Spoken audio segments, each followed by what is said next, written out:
Hello friends, good morning. आज का हमारा टॉपिक है गाइडेंस एंड काउंसलिंग। मैंने अपने लास्ट वीडियो में आपको डिफरेंस बताया था, difference between guidance and counselling. I hope आपको वो अच्छे से क्लियर हो गया होगा।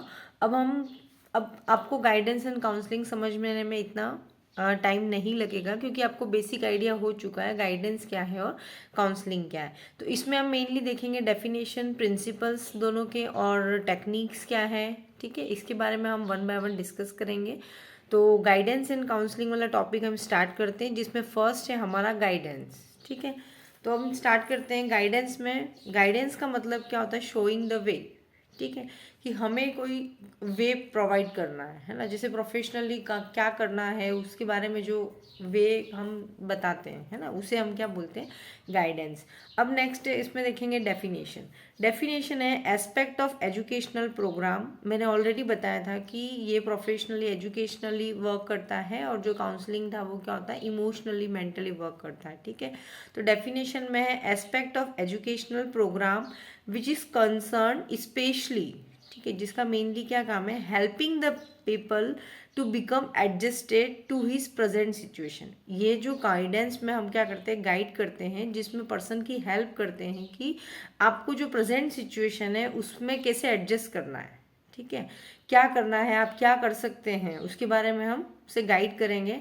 And to plan is future, और अभी आपको कैसे इस प्रॉब्लम को फेस करना है उसके बारे में गाइड करेंगे।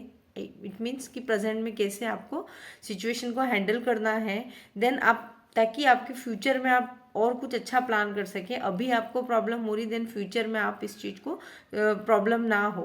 ठीक है, सुधार in line with his interest, ability and social need.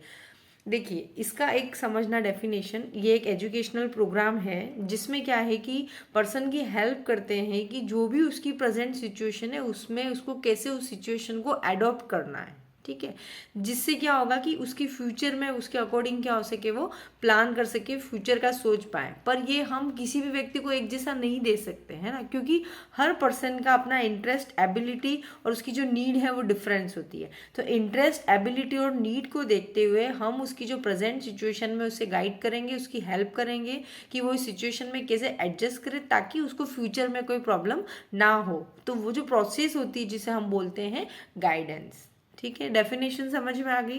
Then अब हम देखेंगे प्रिंसिपल। देखिए फ्रेंड्स, अगर आपको अच्छे से समझना है तो एक बार आप मेरा प्रीवियस वीडियो जो है गाइडेंस काउंसलिंग में डिफरेंसेस वाला है, छोटा सा है, आप एक बार जाके उसे ज़रूर देख लेना। ठीक है, देन उससे और भी आपको इजी क्लियर हो जाएगा गाइडेंस और काउंसलिंग क्या है। ठीक है, अब हम प्रिंसिपल देखेंगे। देखो, गाइडेंस है वो स्लो प्रोसेस है। ठीक है, जैसे जैसे जहाँ जहाँ जैसे जैसे ज़रूरत लग रही है वैसे वैसे गाइड करते जा रहे हैं या गाइड कर रहे हैं, तो ये एक स्लो प्रोसेस है। देन डेवलप इनसाइट, इससे क्या होता है? इनसाइट डेवलप होता है। जैसे मैंने आप लोगों के अंडरस्टैंडिंग के लिए कॉस्टेक में लिख दिया, आप समझ लेना, what is my present and what is my future plan. कि इनसाइड में कि वो व्यक्ति समझेगा, यार मैं अभी आज ये कर रहा हूँ तो क्या है सही है मेरे फ्यूचर के लिए। तो गाइडेंस के थ्रू क्या होता है कि व्यक्ति के अंदर इंसाइट डेवलप होता है, जिसमें वो अपने प्रेजेंट को देखते हुए अपने फ्यूचर के बारे में सोच पाएगा कि फ्यूचर कैसा है, ब्राइट है या डार्कनेस में, किस तरीके से उसका फ्यूचर जाएगा। तो develop insight. Then problem are interrelated. अब जो प्रॉब्लम्स होती है वो इंटर रिलेटेड रहती है। जैसे हम देखेंगे, problem are interrelated concern like job, education and career. और प्रॉब्लम क्या होती है गाइडेंस में? जैसे मैं कौन सा फील्ड सिलेक्ट करूँ, कौन सा प्रोफेशन सिलेक्ट करूँ, मीन्स क्या एजुकेशन लूँ, इसमें करियर क्या है, देन उसमें मुझे क्या जॉब मिलेगा। तो ये सारी प्रॉब्लम क्या होती है? एक दूसरे से इंटर रिलेटेड है। ठीक है, guidance is based on individuals differences. Individual मतलब हर एक को अलग अलग गाइड की ज़रूरत होती है। ठीक है, किसी को प्रोफेशनली ज़रूरत पड़ रही है, किसी को भी समझ में नहीं आ रहा है कि मैं कौन सा प्रोफेशन सिलेक्ट करूँ, किसी को एजुकेशन में क्या दिक्कत आ रही है, जैसे सारे सब्जेक्ट अच्छे पर किसी को मैथ्स में प्रॉब्लम हो रही है। तो हर एक की अपनी अपनी क्या होती है? इंडिविजुअल डिफरेंसेस बेस पे क्या होते हैं, उसको गाइडेंस की रिक्वायरमेंट होती है। ठीक है, guidance is based on planning and perfect planning. ठीक है। अब प्लानिंग की ज़रूरत होती है, और प्लानिंग भी नहीं, परफेक्ट प्लानिंग होनी चाहिए कि हाँ अभी मैंने 12th में ये सब्जेक्ट लिया है, देन उसके बाद मैं ये मेडिकल प्रोफेशन सिलेक्ट करूँगा, देन उसमें मैं आगे इस कोर्स को सिलेक्ट करूँगा, फिर मेरा ये स्कोप है, तो इसके लिए एक परफेक्ट प्लानिंग की रिक्वायरमेंट होती है। ठीक है। Guidance is based on educational objective. ठीक है, गाइडेंस क्या एजुकेशनल ऑब्जेक्टिव है, as I told in my previous video and in above lines also. ठीक है। The guidance is specialised services. ठीक है, specialise service can say not small thing, not everybody can do, और ये कोई छोटी बात नहीं है गाइड करना। ठीक है, एक अगर हमने कोई रॉन्ग पर्सन या जिसको नॉलेज नहीं है और वैसा पर्सन गाइड करेगा तो क्या होगा, किसी का करियर इन्फ्लुएंस हो सकता है। ठीक है, तो ये कोई स्पेशलाइज सर्विस की रिक्वायरमेंट होती है, जैसे उसको नॉलेज होना चाहिए या वो थोड़ा एक्सपर्ट होना चाहिए, तभी वो गाइड कर पाएगा। ठीक है, नॉट एवरीबडी कैन डू, और हर कोई कुछ भी बोल देगा तो वो ज़रूरी नहीं है ना वो कुछ बेनिफिशियल हो सकता है उससे लॉस भी हो सके, तो हर कोई नहीं कर सकता है, इसके लिए स्पेशलाइज सर्विस की रिक्वायरमेंट होती है। ठीक है। देन नेक्स्ट है periodically evaluation of guidance work is done. अब पीरियडिकल इवेल्यूशन कैसे होगा, evaluate the student whether guidance effective और नॉट। जैसे टीचर ने गाइड किया कि आप लोगों की इस बार मार्क्स बहुत कम है इस सब्जेक्ट में, अब आप इस तरीके से स्टडी करना। ठीक है, पहले गाइड कर दिया, अब उसको टीचर इवेल्यूएट करेगा एग्जाम में टेस्ट लेके कि मैंने जो स्टूडेंट को गाइड किया था क्या वो उन्होंने इम्प्लीमेंट किया, कितना उनके अंदर चेंजेस आया है। तो वो जो भी गाइडेंस किया है उसको पीरियडिकल इवेल्यूएट करना चाहिए। The periodical evaluation of guidance work is done. ठीक है, evaluation the student whether guidance is effective और नॉट। ठीक है, ये था प्रिंसिपल। अब हम देखेंगे एडवांटेजेस ऑफ गाइडेंस। ठीक है, अब क्या क्या एडवांटेजेस हैं गाइडेंस के, वो वन बाय वन हम डिस्कस करते हैं। इसमें देखेंगे guidance help to student about understanding himself herself, यानी इसमें क्या होता है एडवांटेजेस क्या, गाइडेंस से क्या होगा, स्टूडेंट को पता चलेगा कि हमारी कैपेबिलिटी कितनी है, हमारी स्ट्रेंथ क्या है, और हमें कितना इम्प्रूव करने की ज़रूरत है, और हमारा क्या एप्टीट्यूड है उस चीज़ को लेके। ठीक है, तो इसमें क्या होता है गाइडेंस के through self capacity, strength, self improvement और एप्टीट्यूड के बारे में पता चलता है। ठीक है, help to choose proper course और वे, और गाइडेंस क्या होता है कि हेल्प करता है प्रॉपर कोर्स को चूज करने में, और कौन सा रास्ता हम सिलेक्ट करें। Help the teacher to know strength and weakness of student. देखो एडवांटेजेस गाइडेंस के लिए टीचर के लिए भी है, स्टूडेंट के लिए भी है, पेरेंट्स के लिए भी है, सोसाइटी के लिए भी है। ठीक है, तो अभी हम देखेंगे कि टीचर को भी पता चलता है कि गाइड करा तो हाँ इस बच्चे ने फॉलो किया है, क्योंकि इसकी स्ट्रेंथ इतनी है, इसकी वीकनेस है, इस वजह से ये बच्चा कैच नहीं कर पा रहा है। तो teacher help the teacher to know the strength and weakness of the student. ठीक है, देन नेक्स्ट देखेंगे help the parents to know about the capacity of the children, और गाइडेंस से क्या होगा कि पेरेंट्स को भी पता चलेगा कि उनके बच्चे की कैपेबिलिटी कितनी है, इनको गाइड किया था, इन्होंने कितना ग्रास्प किया इस बच्चे ने, है ना, तो पेरेंट्स को भी पता चलेगा। Help to prevent the future mental illness, future mental illness अगर प्रॉपर गाइड कर लिया, गाइडेंस मिल गया प्रॉपर, तो फ्यूचर में जो जैसे मान लो अगर इसने रॉन्ग सिलेक्शन किया, रॉन्ग प्रोफेशन सिलेक्ट किया, या उसका इंटरेस्ट नहीं था और उसने वो उसको सिलेक्ट कर लिया, तो क्या होगा कि अरे मेरा तो इंटरेस्ट ही नहीं था, ज़बरदस्ती मेरे पेरेंट्स ने मुझे ये करवा दिया, फिर क्या होगा वो फ्यूचर में मेंटल इलनेस क्रिएट होते हैं, डिप्रेशन में जाता है, मुझे तो मेरा तो आर्ट वर्क था और मेरे फादर ने मुझे ये बायो दिलवा दी या ये दिलवा दिया। तो उससे क्या होता है कि अगर एक प्रॉपर गाइडेंस मिलेगा, जिसमें हमने अभी बात की थी कि बच्चे की अपनी स्ट्रेंथ कैपेसिटी होती है, ठीक है, उसकी स्ट्रेंथ होती है कि उसका इंटरेस्ट होता है, वो सारा देखा जाता है ना, तो उसको देखते हुए हम गाइड करते हैं, है ना। तो अगर प्रॉपर गाइडेंस होगा तो फ्यूचर की मेंटल इलनेस से हम क्या कर सकते हैं, प्रिवेंट कर सकते हैं। ठीक है, ये एडवांटेजेस हो गया। Help to prevent the future mental illness if wrong selection of the profession that effect the future mental illness to the student. ये सब फेस करते हैं, हर एक की लाइफ में होता है, इसलिए प्रॉपर गाइडेंस बहुत ज़रूरी होता है। ठीक है, गाइडेंस वाला टॉपिक बहुत ईजी था, बहुत छोटा सा था। अब हम हमारा नेक्स्ट स्टार्ट करते हैं काउंसलिंग। अब काउंसलिंग में देखेंगे, देखो शॉर्ट नोट्स में पूछ लिया आपको 3 मार्क्स में गाइडेंस पे लिखिए, ठीक है, या 5 मार्क्स में शॉर्ट नोट्स में पूछा 5 मार्क्स में कि काउंसलिंग की डेफिनेशन बताइए, उसके प्रिंसिपल क्या है, स्टेप्स क्या हैं काउंसलिंग की, वो बताइए। ठीक है, तो ये वाला, या फिर एक मेजर क्वेश्चन क्रिएट हो सकता है, डिफाइन द गाइडेंस या डिफाइन द काउंसलिंग। ठीक है, right the techniques of counselling, right the principle of counselling, या फिर थर्ड ऑप्शन हो गया right the difference between guidance and counselling. तो आप मेरे दोनों वीडियो पढ़ लेना, इतना आपके लिए सफिशियंट है। ठीक है, आई होप मेरा मेन पर्पज़ है आपका टॉपिक क्लियर करवाना, आपको उस टॉपिक के बारे में बेसिक आइडिया ज़रूर होना चाहिए, है ना। तो अभी हम स्टार्ट कर देते हैं। It is a specialised services of the guidance. अब हमने ऑलरेडी कल स्टडी कर लिया है कि गाइडेंस से थोड़ा स्पेशल लेवल पे है, स्पेशलाइज्ड है, ठीक है। तो ये हो गया काउंसलिंग एंड इंटरेक्शन प्रोसेस। देखिए काउंसलिंग में क्या है, एक इंटरेक्शन प्रोसेस है, इट मीन्स कम्युनिकेशन प्रोसेस है दैट फैसिलिटेट, और ये कम्युनिकेशन प्रोसेस क्या कर रही है, that facilitate the meaningful understanding of the self. अब इसमें क्या हो रहा है कि अंडरस्टैंडिंग ऑफ सेल्फ, पहले खुद को समझ रहे हैं, एंड एनवायरमेंट, ठीक है, self and environment, and result in establishment of the goal values for future behaviour is called the counselling. अब ये एक इंटरेक्शन कम्युनिकेशन प्रोसेस है जिसमें क्या हो रहा है कि अंडरस्टैंडिंग ऑफ सेल्फ, खुद को और हमारा जो एनवायरनमेंट है उसको समझेंगे, उसके बेस पे हम एक गोल डिसाइड करेंगे कि सोसाइटी की, हमारी खुद की, एनवायरनमेंट की, और हमारी मेन नीड क्या है, गोल क्या है, जिसके बेस पर हम क्या करेंगे, फ्यूचर में उसके वो इम्प्लीमेंट करेंगे ताकि उसका फ्यूचर में बिहेवियर दिखेगा। अब जैसे मान लो एक छोटा सा एग्जांपल लेते, एक जैसे बच्चा है, ठीक है, वो बहुत हाइपर एक्टिव है, तो पेरेंट्स क्या करते हैं, साइकेट्रिस्ट के पास या साइकेट्रिस्ट के पास जाते हैं, ठीक है, या साइकोलॉजिस्ट के, तो उनसे बात होती है कि ये है, तो थेरेपीज बताते हैं, प्रॉपर गाइड करते हैं, है ना।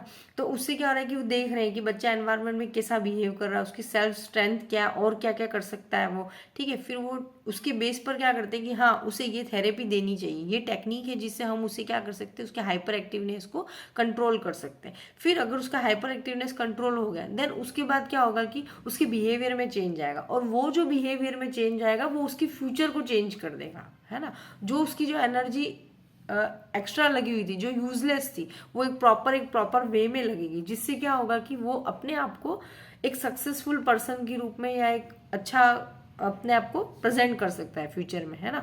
तो काउंसलिंग है वो बहुत सही होनी चाहिए, जो व्यक्ति को खुद को एनवायरनमेंट को देखते हुए, ठीक है, डिसाइड करेंगे गोल क्या है, वैल्यूज क्या है, देन उसके बेस पर फ्यूचर बिहेवियर भी चेंज होता है। तो ये डेफिनेशन समझना। And interaction process, I hope मैंने एक एग्जाम्पल लिया है ये सिर्फ समझाने के लिए ताकि आपको इजी से इजी क्लियर हो जाए, है ना। एन इंटरेक्शन प्रोसेस, ये कम्युनिकेशन प्रोसेस है that facilitate the meaningful understanding of self and environment and result in establishment of goal values for future behaviour, it's called the counselling. ठीक है, ये डेफिनेशन हो गई। इसी को हमने ब्रेक करके हम इजी समझाती हूँ मैं। एक कम्युनिकेशन प्रोसेस है जिसमें understanding of self and environment, जिसमें खुद को और एनवायरनमेंट को समझते हैं। देखिए मैंने ऑलरेडी एक्सप्लेन कर दिया है, ये जब ये आपको इजी रिमेंबरिंग के लिए मैंने ये बनाया है। रिजल्ट इन इस्टेब्लिशमेंट गोल, और उसके बेस पे रिजल्ट इस्टेब्लिश करेंगे गोल, और उस गोल के बेस पे क्या होगा, वैल्यूज फॉर फ्यूचर। वो जो गोल हमने डिसाइड किया वो क्या होगा, फ्यूचर के लिए वैल्यूबल होगा। ठीक है, ये डेफिनेशन हो गई काउंसलिंग की। देन नेक्स्ट है प्रिंसिपल। ठीक है, काउंसलिंग में कौन कौन से प्रिंसिपल है, जैसे रिस्पेक्ट होना चाहिए। Always counsellor give respect to the client and patient because every patient is a capacity and strength ability.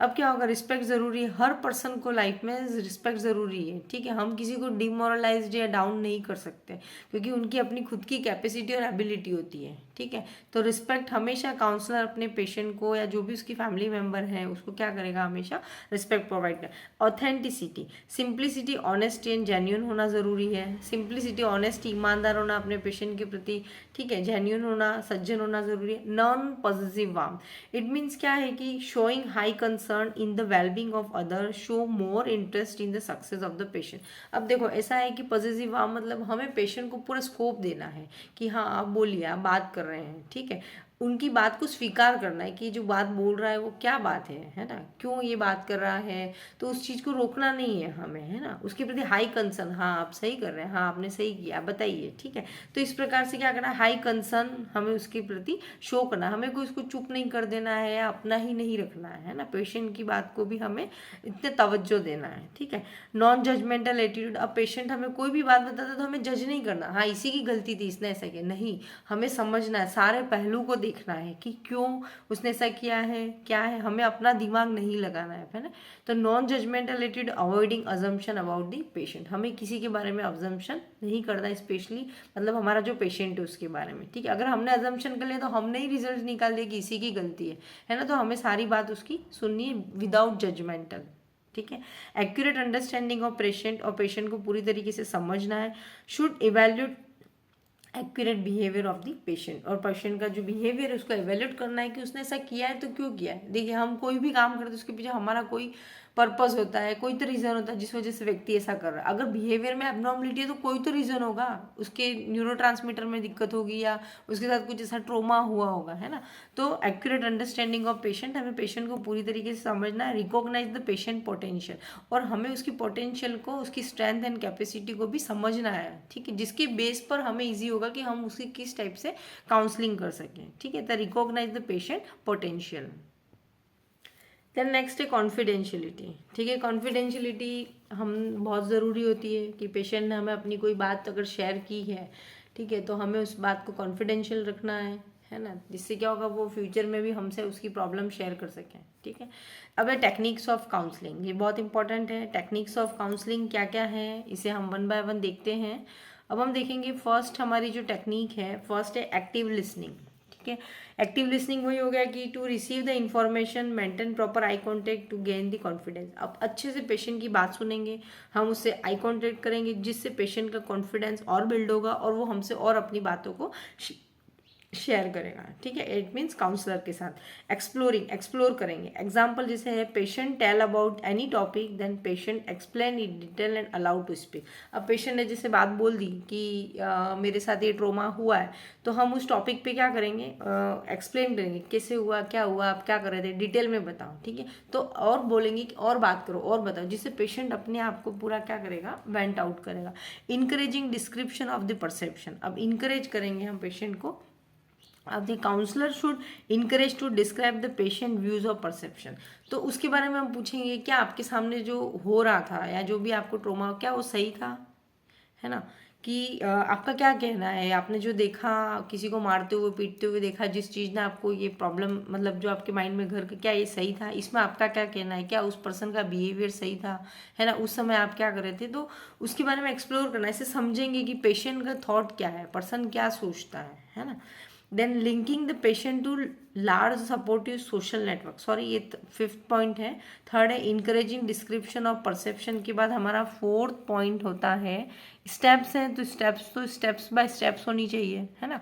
तो हमारा फोर्थ होता है reinforcement appreciate for the positive behaviour and keep it up. जैसे patient ने बताया कि हाँ मेरा परसेप्शन ये है, उसने जो उसके साथ किया वो गलत किया, तो हाँ फिर हमें हाँ आपका बहुत सही सोचना, बहुत अच्छा सोच रहे हैं और आप अच्छे गुड ह्यूमन है, इस तरीके से हम उसे क्या करेंगे, अप्रिशिएट करेंगे। तो अप्रिशिएशन से क्या होगा, वो और भी आपके साथ ओपन होगा, है ना, और अपनी प्रॉब्लम को शेयर करेगा। फिर क्या करेंगे, linking the patient to large supportive social network. फिर हम पेशेंट को बोलेंगे देखिए कि ये ग्रुप है जहाँ से आप और अपना idea, if patient having a problem no one is my the counsellor involve family and friends to support him, so patient feel I am not alone.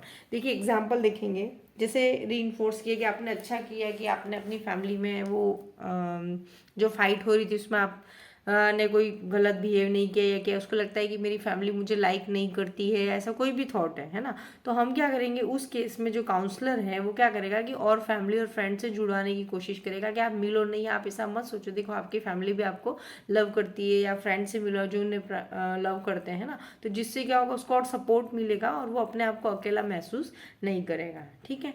Then है एम्पैथी, उसके प्रति taking their problem and feeling as any और my problem by counsellor to gain the patient confidence. हाँ मैं समझ रहा हूँ तुम्हारी प्रॉब्लम सही है, और मुझे उसके प्रति इम्पैथी जतानी, कि ऐसा नहीं काटना, नहीं नहीं तुम गलत हो, तुम इम्पैथी नहीं है कि नहीं ये थोड़ा ये, हाँ नहीं, वास्तव में हमें भी महसूस करना है जो काउंसलर है कि इम्पैथी टैकिंग देयर प्रॉब्लम, उनकी प्रॉब्लम और उनकी फीलिंग को एज ए अपनी प्रॉब्लम समझना है, ठीक है, तभी तो हम उसके प्रॉब्लम को, उसके दर्द को समझ पाएंगे, है ना।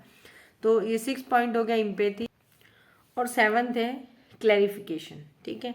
क्लैरिफिकेशन हो गया, प्लीज रिपीट और clear again so he will start communicate more and more about his her problem. जैसे उसने कोई बात बोली, अच्छा एक बार फिर से बोलना आप क्या बोल रहे हैं, तो वो फिर से बोलेगा, बात करेगा, इससे क्या होगा वो और ओपन होगा और अपनी प्रॉब्लम, अपनी फीलिंग्स, अपने परसेप्शन को शेयर करेगा। तो ये जो कम्युनिकेशन की स्टेप्स थी, ठीक है, 7 स्टेप्स हैं, बहुत इजी हैं। आई होप आपको ये क्लियर हो गया होगा। और नेक्स्ट में गाइडेंस काउंसलिंग का वीडियो मैं पहले आप लोगों को ऑलरेडी पढ़ा चुकी हूँ, ठीक है।